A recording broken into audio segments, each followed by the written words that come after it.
പരിശുദ്ധ പരമ ദിവ്യ കാരുണ്യത്തിന് എന്നേരവും ആരാധനയും സ്തുതിയും പുകഴ്ചയും ഉണ്ടായിരിക്കട്ടെ. വിശുദ്ധ ലൂക്കായുടെ സുവിശേഷം 9-ാം അധ്യായം 36-ാം തിരുവചനത്തിൽ ഈശോയുടെ രൂപാന്തരീകരണത്തെ കുറിച്ചുള്ള വചനഭാഗത്തിൻ്റെ അവസാനം എത്ര മനോഹരമാണ്. അവിടെ ഇങ്ങനെയാണ് വചനം എഴുതി വയ്ക്കുക: സ്വരം നിലച്ചപ്പോൾ യേശു മാത്രം കാണപ്പെട്ടു. ശിഷ്യന്മാർ മൗനം അവലംബിച്ചു.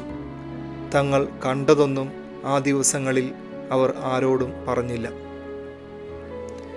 ഈശോ മലമുകളിൽ രൂപാന്തരപ്പെടുന്ന വചനഭാഗത്തിൻ്റെ അവസാന ഭാഗമാണ് നമ്മളിപ്പോൾ കേട്ടത്. അസാധാരണമായ പലതും ആ മലമുകളിൽ സംഭവിച്ചു. ഈശോയുടെ മുഖവും വസ്ത്രവും അന്തരീക്ഷം മുഴുവനും മാറി. അതുകൂടാതെ സ്വർഗത്തിൽ നിന്നും ഒരു സ്വരവും ഉണ്ടായി.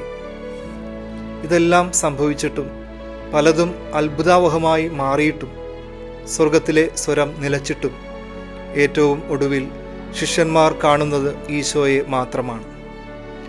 അവരോടുകൂടെ ഈശോ മാത്രം കാണപ്പെട്ടു.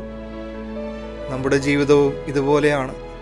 പലതും ജീവിതത്തിൽ സംഭവിക്കുമ്പോഴും പല കാഴ്ചകളും ബന്ധങ്ങളും ഒരു മഴമേഘം പോലെ മാറിപ്പോകുമ്പോഴും മാറ്റമില്ലാതെ പിരിയാതെ നമ്മളോടൊപ്പമുള്ളത് ഈശോ മാത്രമാണ്.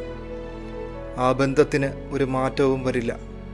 കാരണം പലതും മാറിപ്പോയാലും മായാതെ നിൽക്കുന്ന സാന്നിധ്യം അത് കർത്താവിൻ്റെത് മാത്രമാണ്.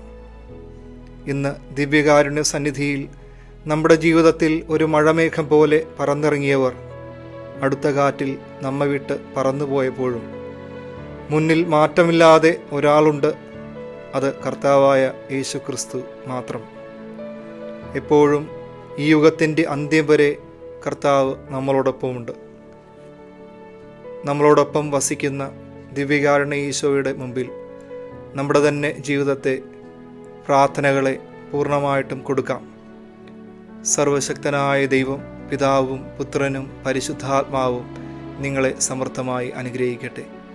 പരിശുദ്ധ പരമ ദിവ്യ കാരുണ്യത്തിന് എന്നേരവും ആരാധനയും സ്തുതിയും പുകഴ്ചയും ഉണ്ടായിരിക്കട്ടെ.